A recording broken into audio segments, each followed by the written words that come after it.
Al Falah যোগে এনআইএর জালে এবার বাংলার এক চিকিৎসক, আর এই নিয়ে কি বলছেন বিজেপি রাজ্য সভাপতি শ্রমিক ভট্টাচার্য, শুনুন। দেখুন, আমরা তো প্রথম দিন থেকে বলে চলেছি যেই মুহূর্তে ভারতবর্ষ তথা গোটা পৃথিবীর কাছে সবচেয়ে বড় চ্যালেঞ্জ হচ্ছে র্যাডিক্যালাইজেশন। কুচবিহার কে সেন্টার করে দীর্ঘদিন নেপাল ভুটান দিয়ে কোভিড কালে তাদের এই মডিউল তারা সারা ভারতবর্ষে বিস্তৃত করে ফেলেছে। এই ইনফরমেশন সেন্ট্রাল ইন্টেলিজেন্স রাজ্যের সরকারের কাছে অনেকদিন আগে দিয়ে দিয়েছে। তারপরেও এই সরকার শুধুমাত্র ব্লক ভোটের লোভে বাংলাদেশ থেকে, মায়ানমার থেকে লোক ঢুকিয়ে চলেছে। তো তার ভবিষ্যতে পরিণাম কি দাঁড়াবে? ভবিষ্যতে তো এখানে ব্লাস্ট হবে। তার জন্য এই অঞ্চলের মানুষকে সচেতন হতে হবে। দিল্লি বিস্ফোরণ এবং তারপর আমরা দেখেছি যে একযোগে এনআইএর তরফ থেকে 5 রাজ্যে তল্লাশি চালানো হচ্ছিল। আর ইতিমধ্যে আলফালা যোগে এনআইএর জালে এবার বাংলার এক ডাক্তার, উত্তর দিনাজপুরের ডালখোলা থেকে এক চিকিৎসককে আটক করা হলো, যার নাম জানিসার আলম ওরফে জিগার। তাকে আটক করেছে এনআইএ। 2024-এ ফরিদাবাদের আলফালা বিশ্ববিদ্যালয় থেকে এমবিবিএস পাশ করেছিল এই জিগার, এবং এরপর এমডি করতে চণ্ডীগড়ে গিয়েছিল সে।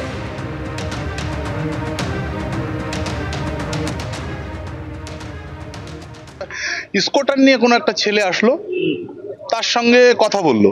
তা আমি ভাবলাম কি হয়তো ওই ব্যাপারেই জিজ্ঞাসা করছে। কিছুক্ষণ পরে ওকে গাড়িতে তুলে নিল। গাড়িতে তো আমরা এখান থেকে যেতে ওরা কিন্তু বেরিয়ে গেল।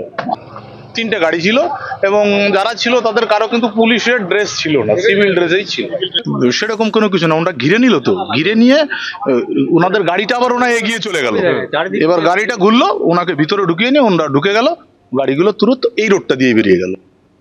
ওখানে ওই ইউনিভার্সিটির কোনো প্রফেসর বা কিছু হয়েছে, ওই হিসাবে ওই স্কুলটাতে এই বেচে যারা লেখাপড়া করছে সবাইকে একটা ইনভেস্টিগেশন করছে।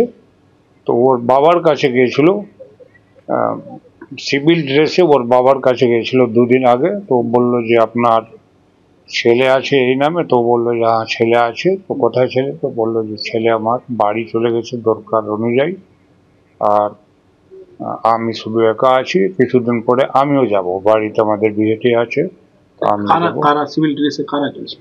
ওরা সরকারি লোক আছে, এখন এনআই বা কিছু হবে। ওর ছেলেকে খুঁজতে গেছিল ওখানে। বিহার জয়ের পরই নরেন্দ্র মোদীর টার্গেট পশ্চিমবঙ্গ। দিল্লিতে বিজেপির সদর দফতরে দাঁড়িয়ে বললেন বিজেপি এবার পশ্চিমবঙ্গ থেকেও জঙ্গল রাজকে উপড়ে ফেলবে। পাল্টা এ নিয়ে আক্রমণ শানাতে দেরি করেনি তৃণমূলও। পাশাপাশি কংগ্রেসের ভরাডুবি নিয়েও আক্রমণ শানিয়েছেন প্রধানমন্ত্রী, যার পাল্টা ফের ঘুরিয়ে ভোট চুরির অভিযোগ করেছেন রাহুল গান্ধী। बिहार ने बंगाल में भाजपा की विजय का रास्ता भी बना दिया है। বিহারে বিশাল জয়, এবার বিজেপির নজর পশ্চিমবঙ্গে।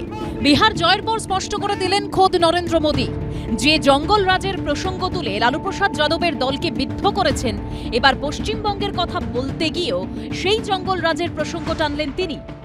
मैं बंगाल के भाइयों बहनों को भी आश्वस्त करता हूं, अब भाजपा आपके साथ मिलकर पश्चिम बंगाल से भी जंगल राज को उखाड़ फेंकेगी।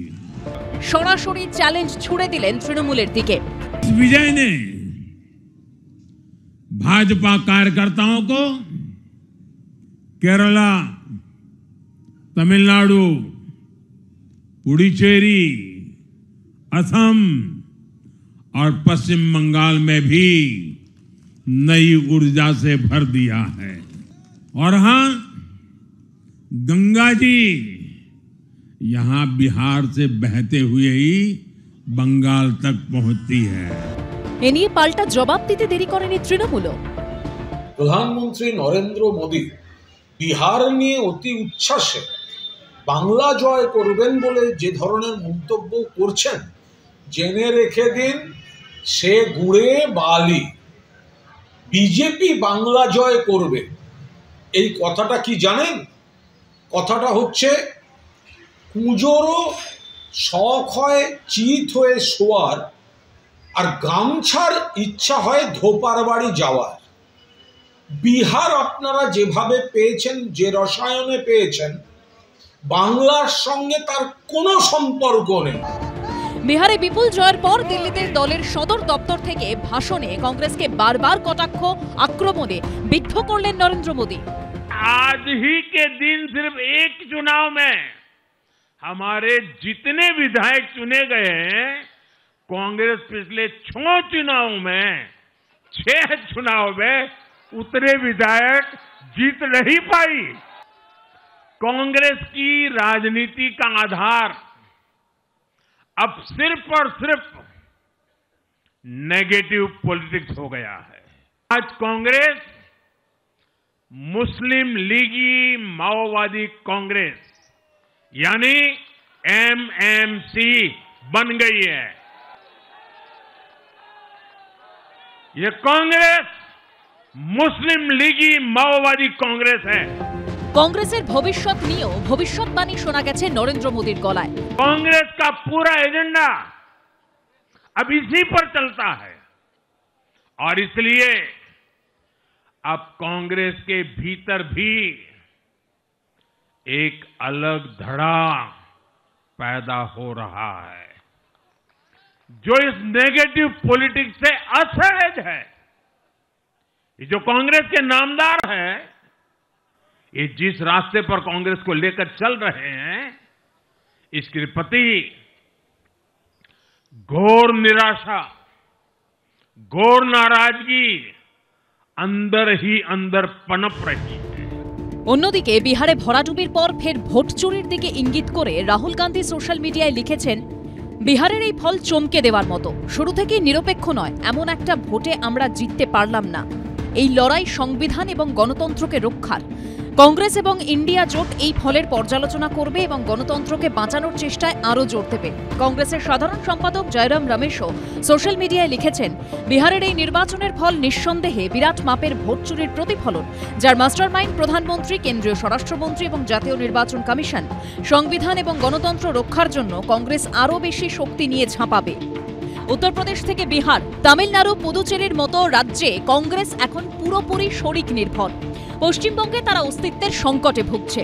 এই প্রসঙ্গও টেনেছেন নরেন্দ্র মোদী। कांग्रेस एक ऐसी परजीवी है जो अपने सहयोगियों के वोट बैंक को निगलकर अपनी वापसी करना चाहती है। इसलिए कांग्रेस से सावधान रहने की जरूरत उसके सहयोगियों को भी है। कांग्रेस বিজেপি আরএসএস এর সঙ্গে কখনো আপোষ করেনি, স্বাধীনতার আগেও করেনি, স্বাধীনতার পরেও করেনি। ফলে একমাত্র রাহুল গান্ধীর নেতৃত্বে কংগ্রেস বিজেপির বিরুদ্ধে যে লড়াইটা, আপোষহীন লড়াইটা দিচ্ছে, সেই লড়াইয়ে নরেন্দ্র মোদী ভয় পাচ্ছে। তাই কংগ্রেসকে ডিসোসিয়েট করার চেষ্টা করছে অন্য শরিকদের থেকে। এটা খুব স্বাভাবিক। ভয় পেয়েছে নরেন্দ্র মোদী। উনি জানেন আসল ফলটা কি হয়েছে, উনি বোঝেন যে কিভাবে জিতেছে। আগামী বছর পশ্চিমবঙ্গের পাশাপাশি আসাম, তামিলনাড়ু, পুদুচেরি ও কেরলে বিধানসভা নির্বাচন। কি হবে এই রাজ্যগুলিতে? ফের মোদীর জয় নাকি ঘুরে দাঁড়াতে পারবে ইন্ডিয়া জোট? এবিপি আনন্দ।